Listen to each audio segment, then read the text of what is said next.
السلام علیکم ورحمۃ اللہ وبرکاتہ۔ الحمد للہ رب العالمین والصلاة والسلام علی سید الانبیاء والمرسلین محمد وآلہ واصحابہ اجمعین، اما بعد، اعوذ باللہ من الشیطان الرجیم، بسم اللہ الرحمن الرحیم۔ فَكُلِي وَاشْرَبِي وَقَرِّي عَيْنًا فَإِمَّا تَرَئِنَّ مِنَ الْبَشَرِ أَحَدًا فَقُولِي إِنِّي نَذَرْتُ لِلرَّحْمَنِ صَوْمًا فَلَنْ أُكَلِّمَ الْيَوْمَ إِنْسِيًّا۔ صدق اللہ مولانا العظیم۔ بزرگان محترم، اللہ رب ذوالجلال کا بے پناہ شکر کہ ماشاءاللہ اللہ نے ہمیں فرائض کی ادا کرنے کی بھی توفیق بخشی اور ساتھ ساتھ تراویح پڑھنے کی توفیق بخشی، اور اللہ کا فضل کہ ماشاءاللہ بہت ہی اطمینان کے ساتھ، اب سوا پارہ نہیں، ایک پارے کے ساتھ ہم قرآن سننے والے ہوئے، اور حافظ صاحب بہت ہی اطمینان کے ساتھ ایک پارہ قرآن کی تلاوت آپ نے تراویح میں پڑھائی۔ اللہ آپ کے پڑھنے کو اور ہمارے سننے کو بے پناہ قبول فرمائے اور ہمارے لیے مغفرت کا سامان بنا دیں۔ اللہ رب ذوالجلال نے جو یہ صورتیں نبی کے ذریعے امت تک عطا فرمائی ہے، اس میں ہمارے لیے عبرتیں ہیں، نصیحتیں ہیں، اور اللہ کی قدرت کا پتہ چلتا ہے کہ ہم یہ نہ سمجھ جائیں کہ بہت بڑے بن گئے۔ اگر ہم جتنی بھی اڑان اڑ لیں، اللہ اگر پکڑنے پہ آئیں سیدھا نیچے آ کے گریں گے، پھر ہمارے لیے کوئی جگہ نہیں ہوگی۔ اللہ اپنی قدرت بتانا چاہتے ہیں، اپنی طاقت بتانا چاہتے ہیں۔ یہ دیکھیں حضرت مریم بالکل اکیلی اب یہ نکلی اپنے کام سے، پھر اللہ رب ذوالجلال نے حضرت جبرائیل امین کو آپ کی خدمت میں بھیجا اور خوشخبری سنائی حضرت مریم کو کہ مریم اب آپ کے لیے اللہ اولاد عطا کرنے والا ہے۔ حضرت مریم پریشان ہو گئی اور کہنے لگی میرا تو نکاح بھی نہیں ہوا، نکاح کے بغیر یہ اولاد کیسے ممکن ہے، اور میں غلط عورت بھی نہیں ہوں، متقی ہوں، پرہیزگار ہوں، پارسا ہوں، تو یہ بغیر کسی مرد کے ملے گے یہ اولاد کیسے ممکن ہے؟ تو حضرت مریم جب یہ کہہ رہی تھی تو حضرت جبرائیل امین نے فرمایا یہ اللہ کا فیصلہ ہے، اور اللہ جو کرنا چاہتے ہیں وہ کر گزرتے ہیں، وہاں اللہ کے لیے کوئی مشکل نہیں ہے۔ اب اس کے بعد مریم تھوڑا سا پریشان ہوئی، اب میں کیسے جا کے جواب دوں، لوگ اگر مجھ سے سوال کریں تو ان کا سامنا کیسے کروں؟ تو اللہ نے حضرت جبرائیل امین کے ذریعے ساری تفصیلات مریم کو سنائی، کہا کہ تم کو اب کیا کرنا ہے اور آگے کیسے جواب دینا ہے۔ فَكُلِي وَاشْرَبِي وَقَرِّي عَيْنًا فَإِمَّا تَرَئِنَّ مِنَ الْبَشَرِ أَحَدًا فَقُولِي إِنِّي نَذَرْتُ لِلرَّحْمَنِ صَوْمًا فَلَنْ أُكَلِّمَ الْيَوْمَ إِنْسِيًّا۔ اب جو کچھ اللہ تمہارے لیے عطا کیے ہیں، اس لیے کہ کھجور کا سوکھا تنا تھا، مریم بالکل اداس سی ہو کے، پریشان ہو کے، ارے کون سی مصیبت گلے پڑ گئی، یہ نہیں کہ 9 ماہ انتظار کیے اس جگہ میں، اور اللہ رب ذوالجلال نے وہ سارے مراحل سے گزار کے اولاد سے مالا مال فرمایا، یہ سب نہیں ہے، یہ کن فیکن کا معاملہ ہے۔ اللہ رب ذوالجلال نے جبرائیل امین کو بھیجا، پھونک مارا، ماشاءاللہ حمل بھی ٹھہر گیا، بچہ بھی آ گیا اور ولادت بھی ہو گئی، نہ کوئی نرس نہ کچھ، سب کچھ اللہ نے انتظام کر دیا۔ ہاں اب اس وقت مریم سے کہا کہ جو تنا ہے سوکھا تنا، اس میں نہ تو کھجور کے آثار ہیں اور نہ کچھ آپ کے لیے کھجور نظر آ رہے ہیں، لیکن ذرا جو ڈھالی ہے اس ڈھالی کو پکڑ کے ہلائیں تو آپ کے لیے ترو تازہ کھجور نیچے گرنے لگیں گے۔ فکلی، تو آپ اسے کھائیں، اور وشربی، اور پانی بھی پئیں، اور اپنی آنکھوں کو ٹھنڈک بھی پہنچائیں، اس لیے کہ اولاد آ گئی ہے، عیسیٰ تمہارے ہاتھوں میں تھما دیا ہے۔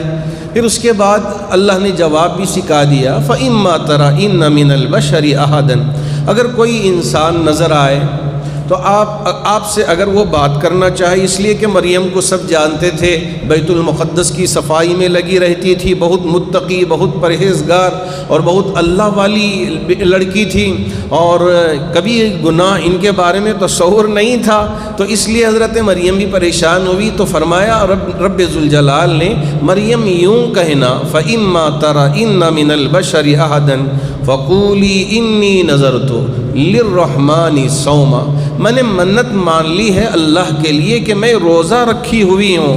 اس زمانے کا روزہ وہ تھا کہ آج روزے کی حالت میں آپ اچھا بات کر سکتے ہیں کہ جی ہاں ان سے بات کریں، ان سے بات کریں، اور ان سے خیر کی بھلائی کی بات کریں، جھوٹ نہ بولیں، سچ بولیں، لیکن وہ زمانہ ایسا تھا کہ روزے میں کسی سے بات بھی کرنے کی اجازت نہیں تھی، بات بھی روزے میں کر نہیں سکتے تھے، تو اس لیے حضرت مریم سے کہلوایا مریم یہ کہہ دینا کہ آج میں نے روزے کی منت مان لی ہے، فلن اکلم اليوم انسیا، آج میں آپ میں سے کسی سے بھی بات کر نہیں پاؤں گی اس لیے کہ میں روزے سے ہوں۔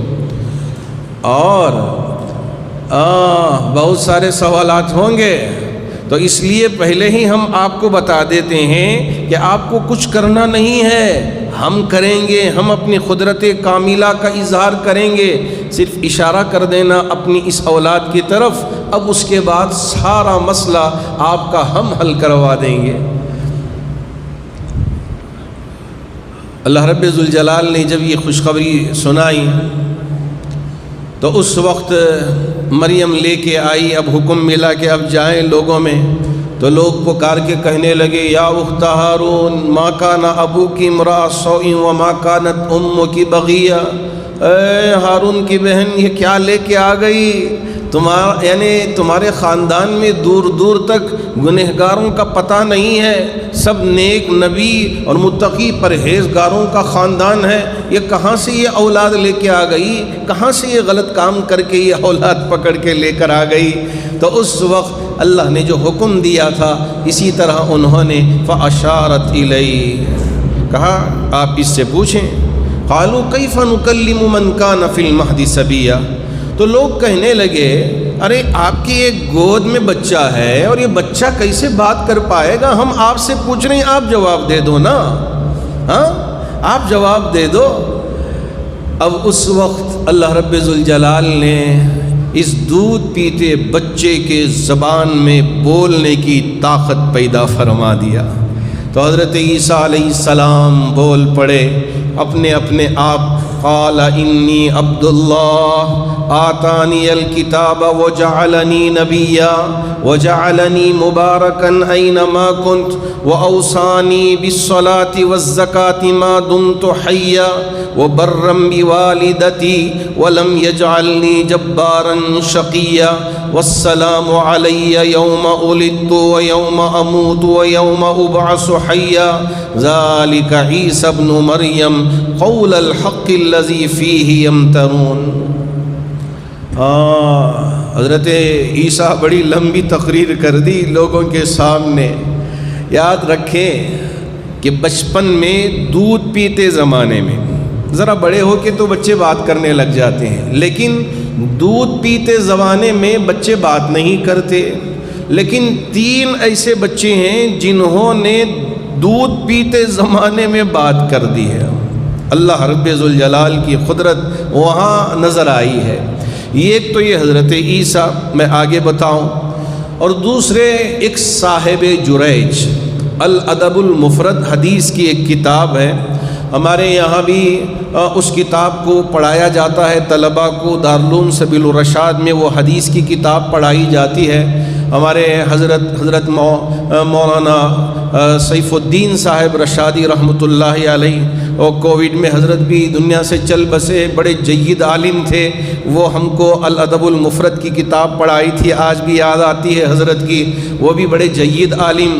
جب ہم غار حرا پہ چڑھنے کے لیے گئے تھے، حضرت نے مجھ سے کہا چلو بھائی مقصود عمران چلو جا کے چڑھیں گے پہاڑ پہ، جا کے دیکھ کے آئیں گے کہ نبی کیسا چڑھے تھے، وہ محسوس کریں گے۔ حضرت کے یہ الفاظ تھے، میں نے حضرت سے کہا حضرت چلیں جا کے دیکھ کے آئیں گے، تو حضرت اور میں دونوں مل کے گئے۔ متوا وہاں کھڑے ہوئے ہیں، تقریباً 3 4 5 لوگ کھڑے تھے، تو وہ ہم کو دیکھ کے ہم سے آ کے ملنے لگے۔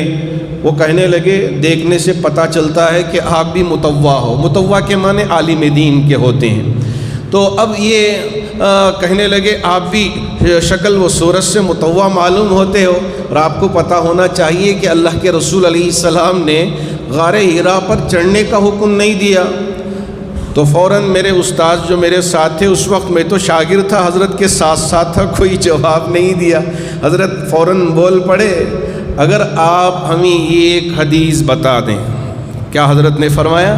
اگر آپ ہمیں یہ ایک حدیث بتا دیں کہ میرے نبی نے یہاں چڑھنے سے منع کیا ہے، ہم واپس چلے جائیں گے۔ اگر چڑھنے سے منع نہیں کیا ہے تو پھر آپ کیوں یہاں منع کرنے کے لیے کھڑے ہو گئے؟ ہاں ہم جائیں گے، دیکھ کے آئیں گے، دیکھنے سے ایمان میں اضافہ ہوگا۔ جیسے ہی حضرت کا کہنا تھا، کہا بارک اللہ، جا کے آئیں۔ اب ہمارے طرف سے کوئی آپ کے لیے رکاوٹ نہیں ہے، کیونکہ یہ ایک حدیث بھی نہیں ہے جس میں میرے نبی نے چڑھنے سے منع فرمایا ہو۔ تو اس لیے ہم چڑھے، اور چڑھ کے حضرت بھی ماشاءاللہ ذرا بوڑھے تو تھے لیکن جوان نظر آ رہے تھے، اور وہ مجھ سے راستے میں کہہ رہے تھے مقصود آپ کو پتہ ہے کہ اماں ختیجہ بوڑھی عورت یہاں توشہ لے کے پہنچتی تھی، اور وہاں اس وقت یہ پاکستانیاں جو اب سیڑھیاں بنا دی ہیں، یہ سیڑھیاں بھی نہیں تھے، بالکل پہاڑ تھا، بلندی، اکیلی تنہا عورت کیسی چڑھتی ہوگی، کیسے میرے نبی میرے محبوب محمد عربی صلی اللہ علیہ وسلم تک یہ توشہ پہنچاتی ہوگی، ذرا تصور کرو، خیال کرو۔ آج ہم اتنی آسانی ہونے کے باوجود چڑھنے میں دقت محسوس کر رہے ہیں، لیکن وہ ہماری بوڑھی مائی میرے نبی کے لیے توشہ لے کے پہنچتی تھی۔ اللہ اکبر۔ جی ہاں، انہوں نے ہمیں الادب المفرد پڑھایا، اس میں یہ صاحب جریج کا پورا واقعہ لکھا ہے۔ صاحب جریج کون تھے؟ ایک عبادت گزار، متقی، پرہیزگار۔ اب یہ اپنے عبادت گاہ میں بیٹھ کے عبادت کر رہے تھے، اب دروازہ بند کر لیا، ان کا ایک عبادت خانہ تھا الگ لوگوں سے الگ کر کے۔ اب ایک عورت آئی جو ان کی ماں تھی، آ کے پکارنے لگی یا صاحب جریج، کھولو، میں آئی ہوں، آپ کی ماں آئی ہے، دروازہ کھولو۔ اب یہ نفل نماز میں تھے، سوچنے لگے کہ نماز توڑ دوں، توڑ کے میری ماں کے لیے دروازہ کھولوں یا نماز جاری رکھوں۔ اب سوچنے لگے، اور پھر دل ہی خیال میں آیا چھوڑو نماز پڑھ لیتا ہوں، پھر نماز میں مصروف۔ پھر پکارا ماں نے یا صاحب جریج افتح الباب، او صاحب جریج دروازہ تو کھولو، ماں آئی ہے آپ کی۔ لیکن یہ نماز میں پھر سوچنے لگے دروازہ کھولوں، ماں سے بات کروں، نماز توڑ کے یہ نماز جاری رکھوں۔ پھر سوچا کہ نماز جاری رکھ لیتا ہوں۔ پھر تیسری دفعہ بھی پکارا، اور پکارنے کے بعد جب دروازہ نہ کھلا تو ماں نے ایک بد دعا دے دی، او بیٹا جریج، اللہ ایک دن وہ لے کے آئے کہ تم بدکار عورتوں کا چہرہ دیکھو، بدکار عورتوں کا چہرہ دیکھو۔ ایک ماں وہ تھی جو ہمارے اب شیخ عبد الرحمن سدیس کی ماں تھی، کہ ایک مرتبہ حضرت سدیس صاحب بچپن میں، اس لیے کہ بچپن میں ذرا شرارت سوچتی ہے، ماں مہمانوں کے لیے سالن بنا کے رکھا تھا، اس میں اٹھا کے کچھ چیز ڈال دیا، ضائع کر دیا۔ تو ماں نے بد دعا میں یہ کہا تھا ارے بیٹا سدیس عبد الرحمن، اللہ تمہیں کعبۃ اللہ کا امام بنائے، مجھے ستایا ہے۔ تو حضرت اپنے بیانات میں یہ ذکر کیا ہے شیخ صاحب نے کہ اللہ رب ذوالجلال نے میری اس ماں کی دعا کو قبول کر کے مجھے کعبے کا امام بنا دیا۔ اب یہاں اماں نے یہ بد دعا دے دی اور چلے گئی۔ ایک دن ایک عورت کے جو بدکار تھی اس کے یہاں بچہ ہوا۔ اب لوگ اس پر تہمت باندھیے اور الزام بھی لگایا کہ تیرا شوہر تو نہیں ہے، اب یہ بچہ کہاں سے لے کے آ گئی، کہاں سے لے کے آ گئی۔ اب یہ سوچنے لگی کہ میں اب میرا اصل حال بتاؤں گی تو بادشاہ مجھے چھوڑے گا نہیں، لوگ مجھے چھوڑیں گے نہیں۔ اس وجہ سے وہ جو اللہ والے تھے ان کا نام لے لیا کہ صاحب جریج ہی سے یہ ہمارے سامنے ہاتھوں میں یہ اولاد آئی ہے، آپ ان سے ہی پوچھ لیں۔ اب بادشاہ نے حکم دیا کہ جاؤ ان کا جو عبادت خانہ ہے اسے توڑ دو اور گھسیٹتے ہوئے جریج کو میرے پاس لے کے آنا۔ بادشاہ نے حکم دے دیا۔ اب یہ لوگ گئے، بادشاہ کے کارندے، اور صاحب جریج کا وہ عبادت خانہ گرا دیا، ڈھا دیا، اور گھسیٹتے ہوئے ان عورتوں کے محلے سے گزرے کہ جہاں بدکار عورتیں کھڑی ہوئی تھی، بدکار عورتوں کو دیکھتے ہی فوراً مسکرانے لگے اور آگے گزر گئے۔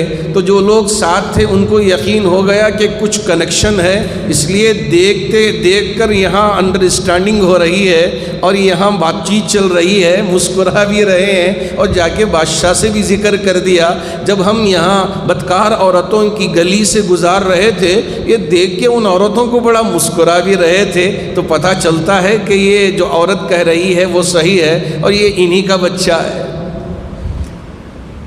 اب اس کے بعد بادشاہ نے ان سے جو کچھ سوالات کرنا تھا سوالات کیے۔ سوالات کرنے کے بعد اس کے بعد پوچھا، جریج بتاؤ کہ یہ بچہ کس کا ہے؟ اس لیے کہ یہ عورت کہہ رہی ہے کہ یہ تمہارا بیٹا ہے اور یہ بدکاری کر کے تم پر الزام ڈال رہی ہے، اس کے بارے میں تم کیا کہنا چاہتے ہو؟ صاحب جریج نے فرمایا، بادشاہ میں کیا کہوں گا، میں تو اپنے بارے میں کچھ نہیں کہوں گا، اس بچے ہی سے پوچھ لیں، یہ جواب دے گا۔ اب اس بچے نے، جو دودھ پیتا بچہ تھا، ماں کی ہاتھ میں تھا، اس نے جواب دیا کہ میرا باپ یہ نہیں بلکہ ایک لکڑ ہارا ہے جو لکڑیوں کو چنتا ہوا، وہ میرا باپ ہے، اس کا اس عورت کے ساتھ کنیکشن ہوا اور یہ ہم ہاتھ میں آ گئے ہیں، صاحب جریج کا اس سے کوئی لینا دینا نہیں ہے۔ بادشاہ کہا، اچھا تم نہیں ہو؟ نہیں۔ اچھا پھر یہ ہاں اب یہ ہمارے جو کارندے بتا رہے تھے کہ بدکار عورتوں کو دیکھ کے مسکرا رہے تھے، وہ کیا قصہ، پھر کیسے کنیکشن، کیوں دیکھ کے مسکرا رہے تھے؟ صاحب جریج نے فرمایا، میری ماں کی بد دعا یاد آ گئی۔ میری ماں ایک مرتبہ آئی، مجھے پکار رہی تھی، لیکن میں نفل نماز توڑے بغیر نفل نماز میں ہی مصروف ہو گیا۔ میری ماں مجھے بد دعا دے دی، جریج ایک دن وہ آئے گا کہ تم بدکار عورتوں کے چہرے کو دیکھو گے۔ میں میری ماں کی وہ بد دعا یاد کر کے مسکرا رہا تھا۔ اے میرے رب، تو بھی بڑا عجیب ہے کہ آج وہ میری ماں کی بد دعا پورا کر دیا۔ اتنے بڑے بزرگ، باوجود اس کے اللہ آزمائش میں ڈال دیا۔ پھر بادشاہ نے کہا، ان کا جو عبادت خانہ تھا جیسے تھا اس سے بہتر طریقے سے تعمیر کریں اور ان کے لیے عبادت کرنے کا موقع فراہم کریں۔ تو یہ بچہ گواہی دیا تھا صاحب جریج کے بارے میں کہ یہ پاک دامن ہیں، یہ نیک ہیں، پارسا ہیں، متقی اور پرہیزگار ہیں۔ تو یہ ایک بچہ، اور دوسرا وہ حضرت یوسف علیہ السلام کی پاک دامنی پر گواہی دیا تھا، جو زلیخا کے ہی خاندان سے زلیخا نے الزام لگا دیا تھا کہ میں نے یہ، تو اس وقت اندر گئے تھے، کپڑا کھینچا پیچھے سے، تو اس بچے نے وہ ساری باتیں ذکر کر دی۔ واستبق الباب وقدت قمیصه قد من دبر والفیا سیدها لدى الباب قالت ما جزاء من اراد باهلك سوءا الا ان يسجن او عذاب اليم قال هي راودتني عن نفسي وشهد شاهد من اهلها ان كان قميصه قد من قبل فصدقت وهو من الكاذبين وان كان قميصه قد من دبر فكذبت وهو من الصادقين فلما راى قميصه قد من دبر قال انه من كيدكن عظيم يوسف عارض عن هذا واستغفري لذنبك انك كنت من الخاطئين۔ یہ پوری آیتیں حضرت یوسف علیہ السلام کے اس واقعے کی تفصیلات میں، کہ جہاں اس بچے نے یہ ساری تفصیلات پیش کی تھی۔ دودھ پیتا بچہ تھا وہ بھی، جو زلیخا کی ایک چچا زاد بہن کا لڑکا تھا، وہ چھوٹی سی عمر میں ساری تفصیلات کہا کہ دیکھو اگر یوسف کا جو کرتا ہے وہ پیچھے سے پھٹا ہوا ہو تو مطلب یہ ہے کہ یوسف سچے ہیں اور زلیخا جھوٹی ہے۔ اگر ان کا کرتا سامنے سے پھٹا ہوا ہو تو زلیخا سچی ہے اور یوسف جھوٹے ہیں۔ اب جب عزیز مصر نے دیکھا کہ پیچھے سے ہی پھٹا ہوا ہے تو اس کا مطلب پورا یقین ہو گیا کہ یہ زلیخا کی غلطی ہے، یوسف کی غلطی نہیں ہے، یوسف تو پاک دامن ہے۔ تو اس وقت حضرت یعنی عزیز مصر نے حضرت یوسف علیہ السلام کے بارے میں کہا تھا یہ تو پاک دامن ہے، زلیخا یہ تمہارا ہی مکر ہے، اس لیے اللہ سے معافی مانگو، استغفار کرو، شاید اللہ تمہارے گناہوں کو معاف کر دے۔ تو یہ بچہ، اب یہ تیسرا بچہ جو حضرت عیسیٰ علیہ السلام تھے، انہوں نے بھی جواب دیا تھا انی عبداللہ، میں اللہ کا بندہ ہوں، آتانی الکتاب، مجھے اللہ نے کتاب عطا کی ہے، وجعلنی نبیا، وجعلنی مبارکا، اور مجھے مبارک بھی بنایا، مجھے نبی بھی بنایا، اینما کنت واوصانی بالصلاۃ والزکاۃ، میں جہاں کہیں بھی ہوں تو نماز کا حکم کرتا ہوں، زکوٰۃ کا حکم کرتا ہوں، ما دمت حیا، جب تک میں زندہ رہوں اس وقت تک میں یہی کام کرتا رہوں گا۔ ساری تفصیلات بیان کر دی۔ یہ حضرت عیسیٰ علیہ السلام کی یہاں ساری گفتگو کو اللہ نے ذکر کر کے بتایا کہ میں آپ کا اللہ ہوں، میں ہر چیز پہ قادر ہوں، دودھ پیتے بچے میں کہنے کی طاقت نہیں ہے، زبان کھولنے کی طاقت نہیں ہے، بولنے کی طاقت نہیں ہے، میں اگر قوت دے دوں تو یہ بچہ بھی بول اٹھتا ہے۔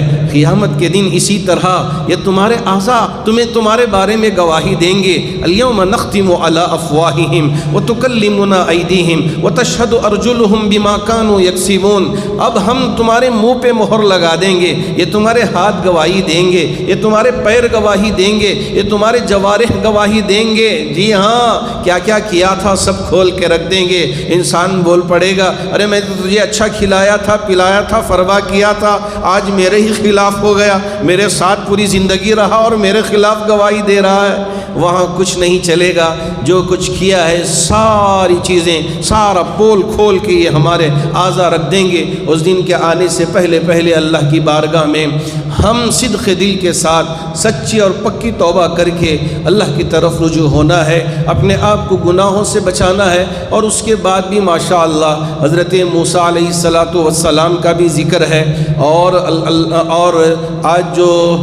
آج نہیں بلکہ کل کی تراویح میں سورۃ النور کے ابتدائی جو رکوعات پڑھے تھے اس میں حضرت اماں عائشہ صدیقہ رضی اللہ تعالی عنہا کی پاک دامنی کو اللہ رب ذوالجلال نے ذکر کیا ہے۔